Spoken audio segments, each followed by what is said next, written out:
In the beautiful city of Freetown, Sierra Leone, there lived a family that seemed like any other. The father, Alhaji Komara, was a hardworking man who worked as a teacher. His wife, Mariama Komara, was a loving mother and a small business owner who sold fish at the local market. They had 2 children, a beautiful daughter named Sia and her younger brother, Amadou. Sia was the elder sibling, a graceful and kind-hearted young woman. Amadou, her brother, was handsome, strong, and full of energy. From the day they were born, Sia and Amadou were close. They shared everything: games, secrets, and dreams. As children, they would often play together in the yard, running around, laughing, and talking about the future. Their mother, Mariama, would smile whenever she saw them together, believing they had the perfect sibling bond. But as the years went by, things started to change. Sia and Amadou were no longer the playful children they once were. They had grown into young adults, and with that growth came new feelings. Sia had always been the protective older sister, and Amadou had always looked up to her. However, as they reached their late teens, something unspoken began to grow between them, something neither of them understood. One hot afternoon, Sia and Amadou found themselves alone in their room. The heat from the sun made the air sticky, but there was a strange tension between them.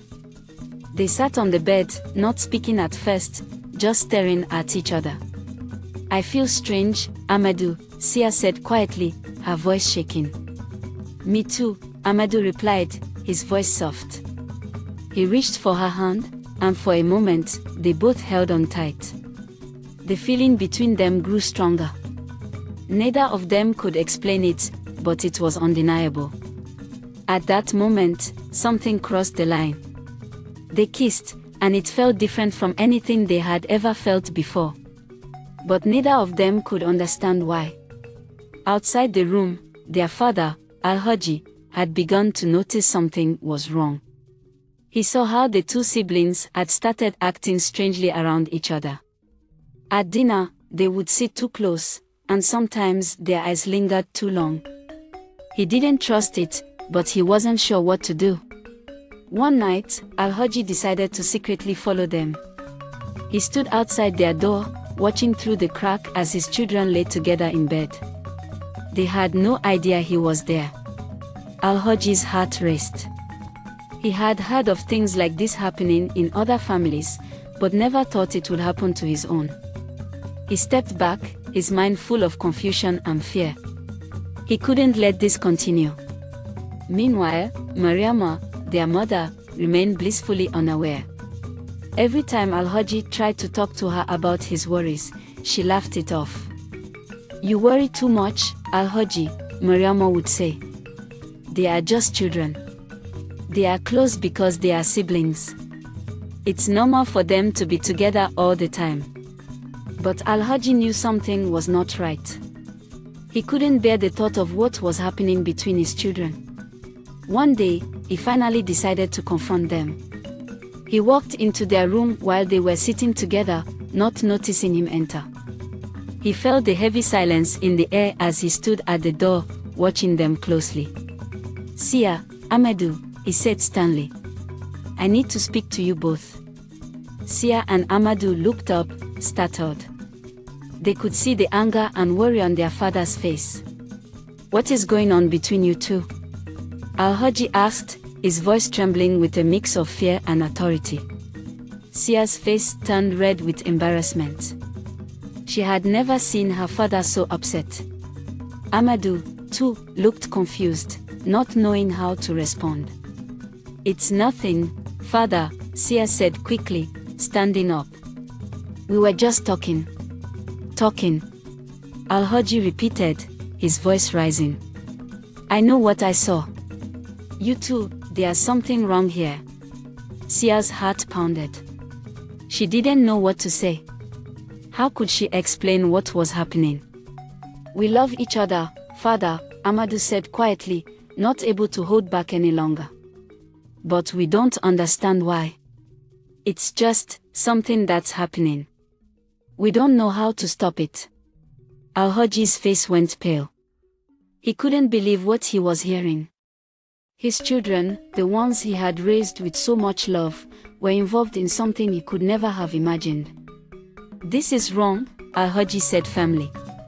You cannot love each other like this. You are siblings. Do you understand? Siblings. Sia and Amadou stood frozen, their faces full of confusion and guilt. They didn't know what to do. Mariama, hearing the commotion, rushed into the room. She stood there, shocked, looking between her husband and their children. What's happening here? She asked, her voice full of concern. Alhaji turned to Mariama, his eyes filled with anger. Mariama, this is not normal. He stopped himself, unable to continue. Mariama looked at her children, her heart heavy. She still didn't understand what was happening, but she didn't want to believe that her children could be doing something wrong. This is nothing to worry about, Mariama said, her voice soft and comforting. They're just going through a phase. They're close, yes, but that's just because they've always been. It's nothing to make such a fuss about, Alhaji. But Alhaji knew that something much deeper was happening. He couldn't let this continue. He needed to find a way to stop it, no matter the cost. The tension in the house grew thick. Alhaji became more and more distant, his mind racing with thoughts of how to protect his children from themselves. Meanwhile, Sia and Amadou felt trapped, not knowing how to escape the feelings they couldn't control. One night, as they lay awake in their beds, Sia whispered to her brother, "Do you think we'll ever be able to forget this feeling, Amadou?" "I don't know, Sia," Amadou replied, his voice full of uncertainty. "But I don't want to hurt anyone. I don't know what to do." Days turned into weeks, and the tension in the Kamara household only grew stronger. Alhaji, determined to find a solution, began to keep a closer eye on his children, following them when they left the house, watching their every move. He didn't trust them alone anymore, especially with the dark secret he believed was threatening to destroy their family. But the more he watched, the more helpless he felt. Every time he tried to speak to Sia or Amadou, they brushed him off, claiming nothing was wrong. Their bond seemed unbreakable, and each passing day only deepened the feeling of uncertainty in Alhaji's heart. Mariama, on the other hand, still refused to believe anything was truly wrong. She tried to reassure her husband that their children were just growing up, that their closeness was natural. But deep down, Alhaji knew there was more to the situation than he could handle. He couldn't stop thinking about the first time he saw them together in their room, the way their eyes lingered and their touch seemed different. It was clear that they had crossed a line, and he feared it would destroy them all if nothing was done. One afternoon, as the sun set behind the hills of Freetown, Alhaji made a decision. He called his brother, Muhammad Kamara, who was a respected elder in the community. Muhammad was known for his wisdom and his ability to deal with difficult situations, and Alhaji hoped that his older brother could offer some guidance. "Muhammad, I need your help," Alhaji said over the phone, his voice tight with emotion. "There's something wrong with my children. I've tried everything, but they don't listen to me. I don't know what to do anymore." Muhammad was silent for a moment, taking in his brother's words. "Alhaji, tell me what's happening. I will help you in any way I can." Alhaji explained everything, their strange behavior, the looks they exchanged, the moments he had witnessed that he couldn't ignore. Muhammad listened carefully, his mind working through the details. "Alhaji, I know this is difficult," Muhammad said gently, "but you cannot solve this problem by controlling them. You have to understand that there are deeper issues at play here. If they are feeling something they cannot control, the best thing you can do is to talk to them openly and try to understand what they are going through. Punishing them will only push them further away. I've tried talking to them, Muhammad. They don't listen to me.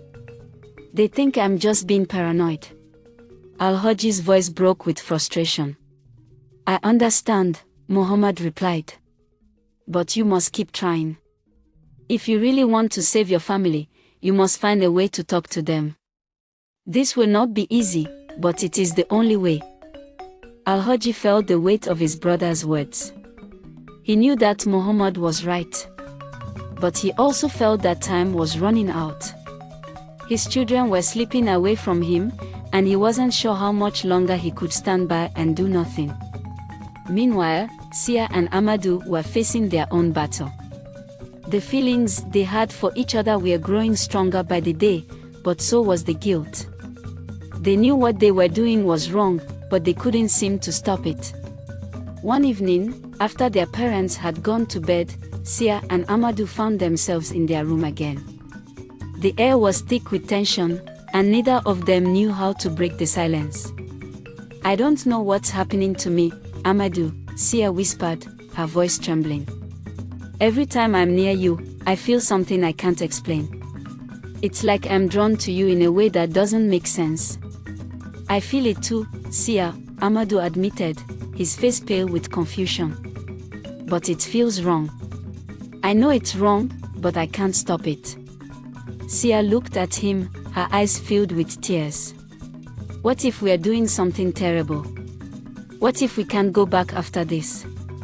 Amadou shook his head. I don't know.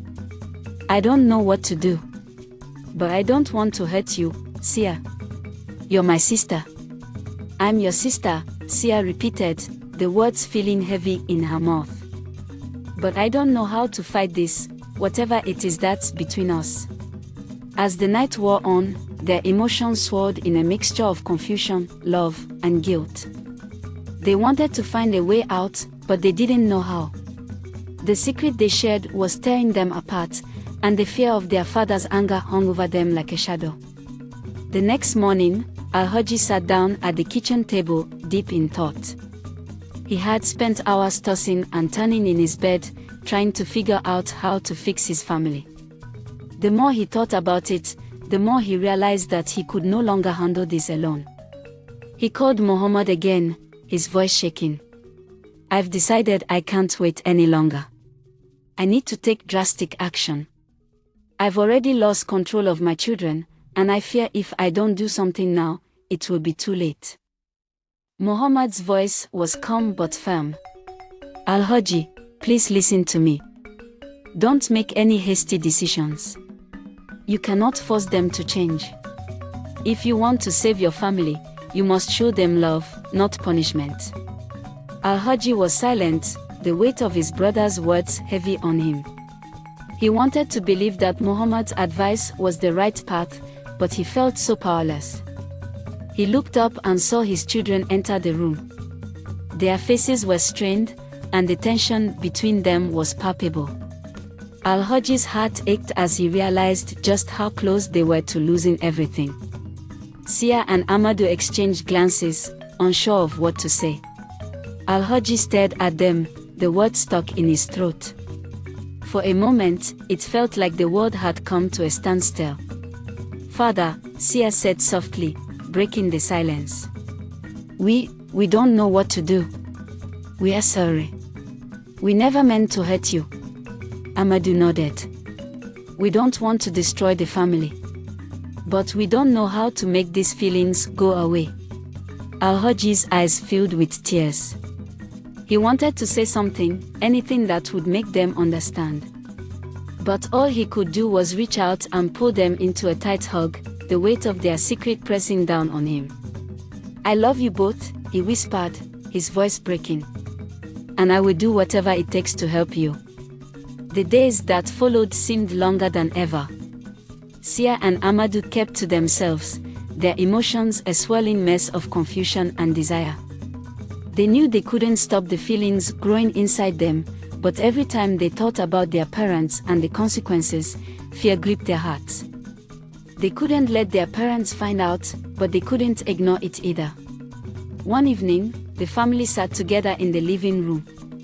It was a quiet night, the sound of the wind rustling the trees outside the house the only noise that filled the air.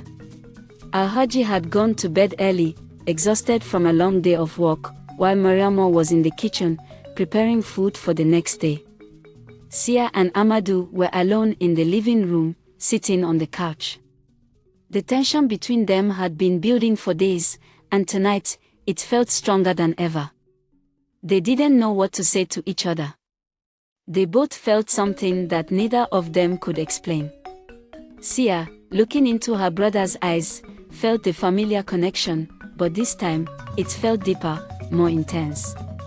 Amadou shifted closer to her, his heart pounding in his chest.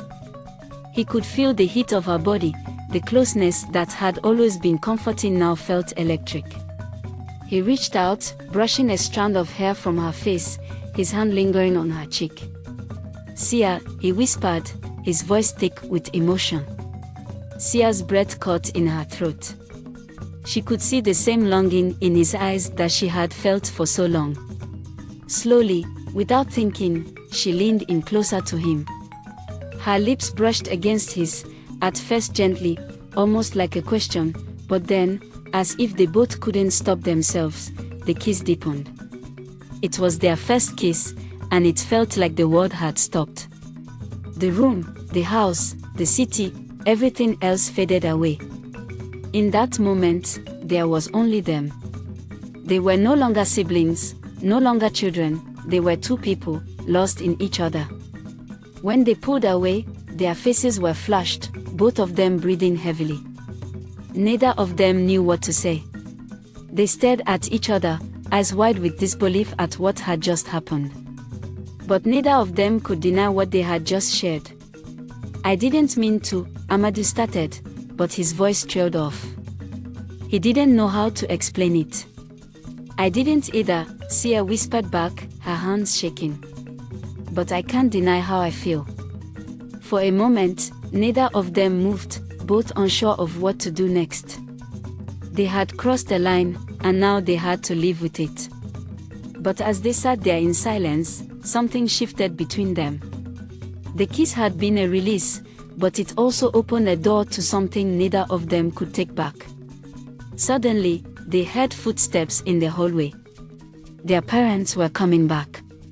Sia quickly pulled away from Amadou, her heart racing as she stood up. "Let's go to our room," she whispered urgently. "We can't let them find us like this." Amadou nodded, and they hurried to their room, trying to act normal as they passed the kitchen. Their parents were still talking, unaware of the secret their children were hiding. Once inside the safety of their room, Sia and Amadou locked the door behind them.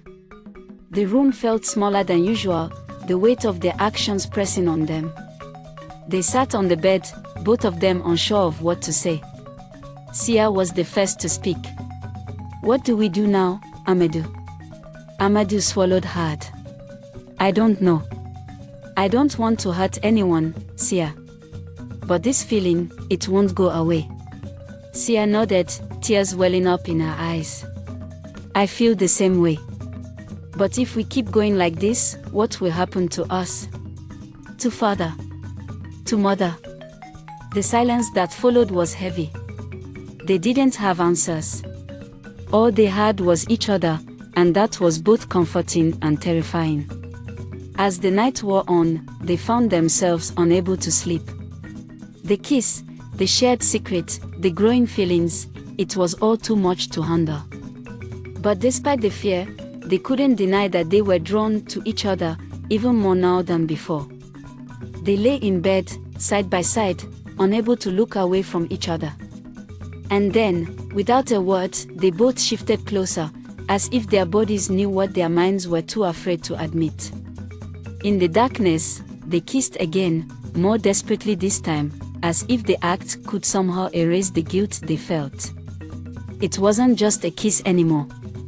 It was everything they had been hiding, everything they had been feeling, all poured into that one moment. They didn't know what would happen next. They didn't know if they could stop what was happening between them. All they knew was that, at that moment, they were completely consumed by each other. The next day, everything felt different. The secret between them was no longer something they could hide. It was alive, breathing, pulsing with the same intensity they had felt the night before. They had crossed a line that could never be uncrossed. Alhaji had noticed the strange behavior in his children, but he hadn't said anything. He couldn't bring himself to believe that what he had seen between them was real. Perhaps it was his own denial that kept him from acting on his suspicions. But deep down, he knew that something was wrong. Sia and Amadou continued to share secret moments, their love growing stronger despite the consequences.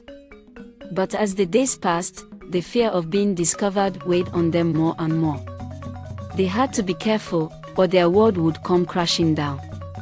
Days turned into weeks, and the tension in the Kamara household grew thicker with each passing moment. Sia and Amadou's secret became harder to hide, their stolen moments together more frequent. Every glance, every touch, felt like a thread pulling them deeper into a tangled web they couldn't escape.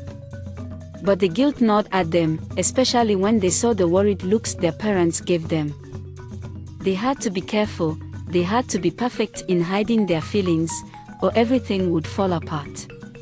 Alhaji, however, couldn't shake the feeling that something was off.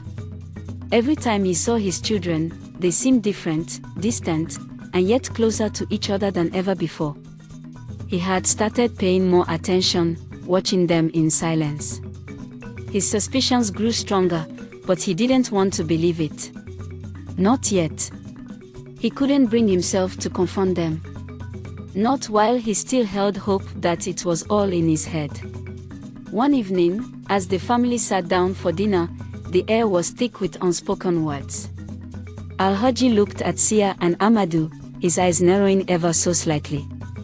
He was watching them closely, trying to read their expressions, their body language. But they kept their heads down, pretending to be normal, pretending like nothing had changed. Mariama, too, seemed distracted. She had been unusually quiet lately, as though she was aware of something, though she hadn't said a word. She kept glancing between Alhaji and the children, but she never spoke up. She didn't want to believe the things she feared in her heart.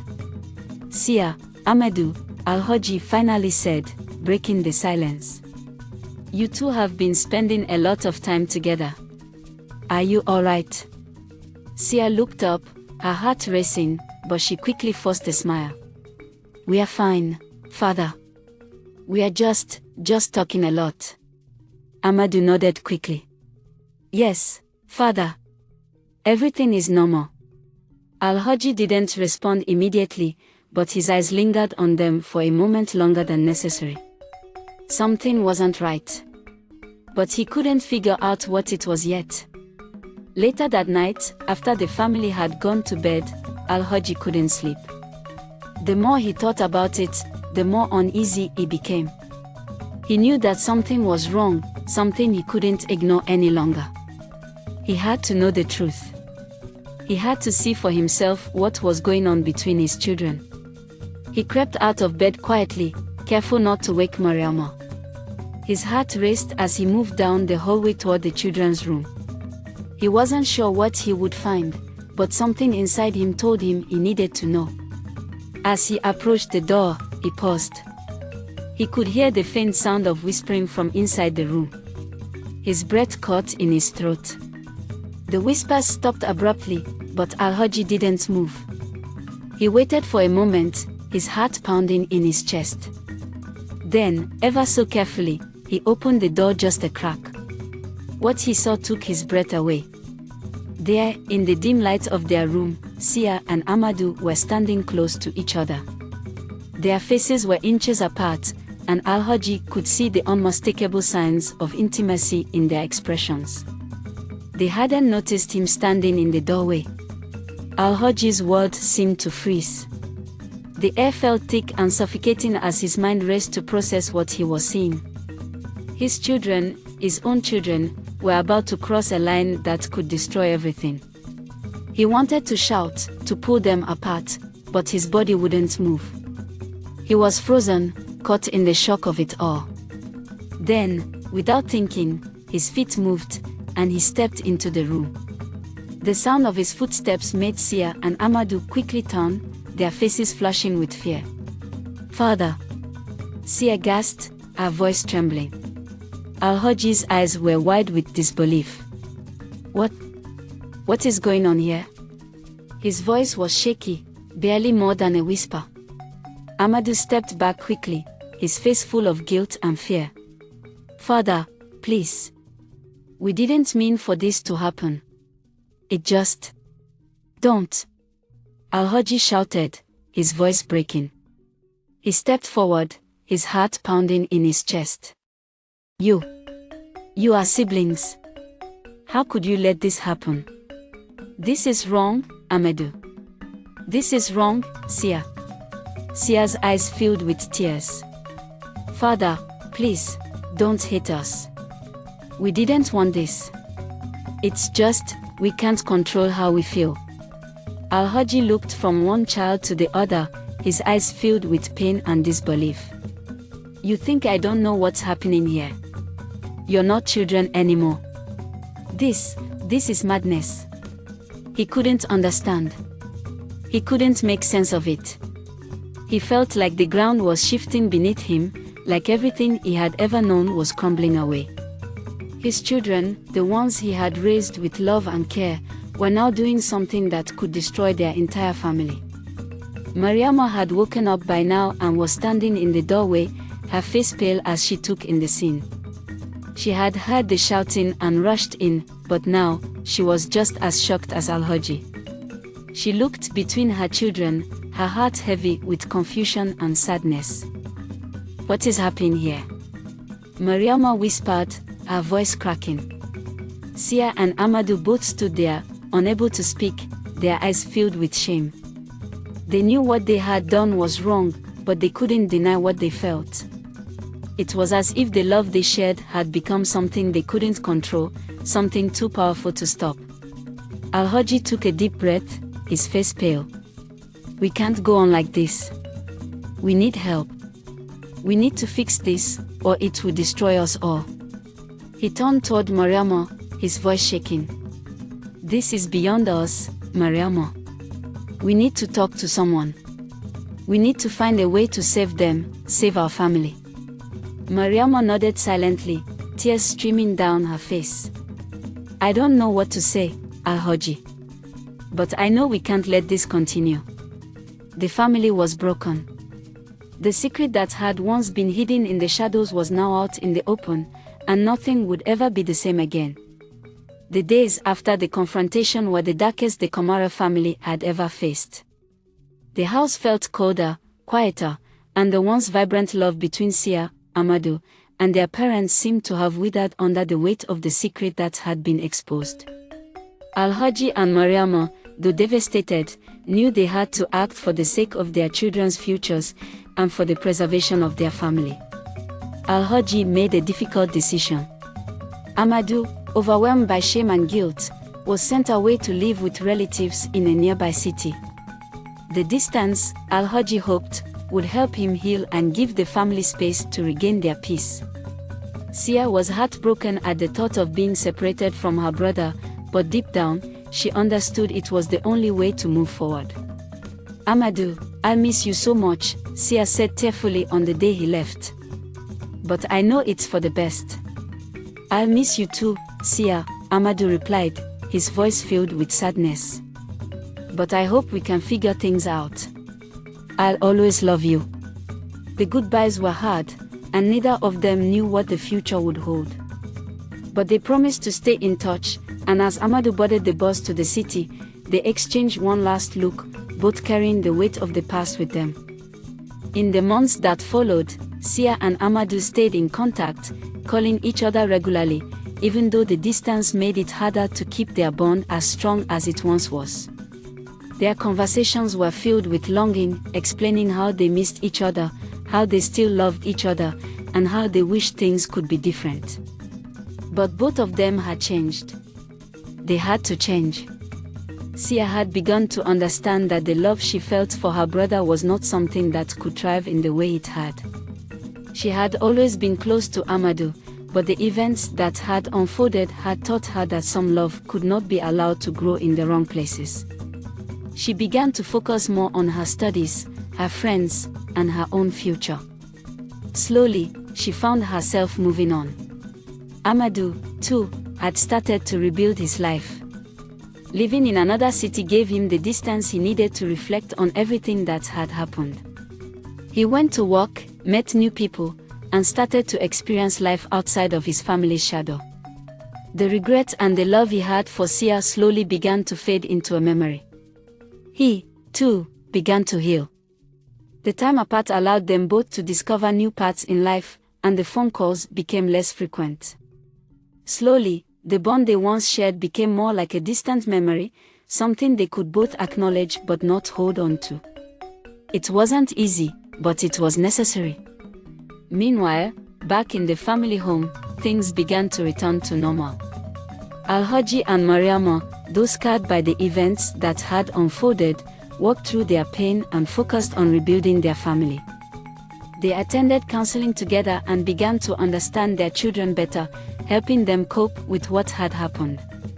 They started to see their family as a whole again, learning to heal from the wounds of the past. Sia threw herself into her studies and spent more time with her friends. She found peace in the activities that once brought her joy, and in time, she realized that she could have a future beyond the chaos that had once consumed her. Amadou, in the city, began to make new memories, finding peace in his new life. He no longer felt trapped by the past, and he started to see the future with hope instead of regret. Months turned into a year, and the Kamara family had found a way to rebuild. Alhaji and Mariama's love for each other had strengthened, and their children were beginning to find their own ways forward. There were still moments of sadness, and the scars from the past would never fully fade, but the family had learned to forgive each other and move on. One day, Sia and Amadou had a final, long conversation. It was no longer about the past or the love they once shared. Instead, it was about their lives now, the people they had become, and the futures they were building. "I'm proud of you, Amadou," Sia said softly. "You've become someone I respect. I hope you're happy." "I'm proud of you, too, Sia," Amadou replied, his voice full of sincerity. "You're stronger than I ever thought you could be. I know you'll do great things." They both knew that the love they had once shared was something that could never be. But it didn't mean they had to let it destroy them. They had both moved on, learned from the experience, and found happiness in their own ways. As the years passed, the Kamara family found peace again. The past no longer had the hold it once did. They became stronger, united not by the secret that had torn them apart, but by the love they shared for each other and the resilience they had shown in the face of adversity. And so, the family became happy again. Thank you for watching. Please like, share, and also join Habs African Stories for more stories like this.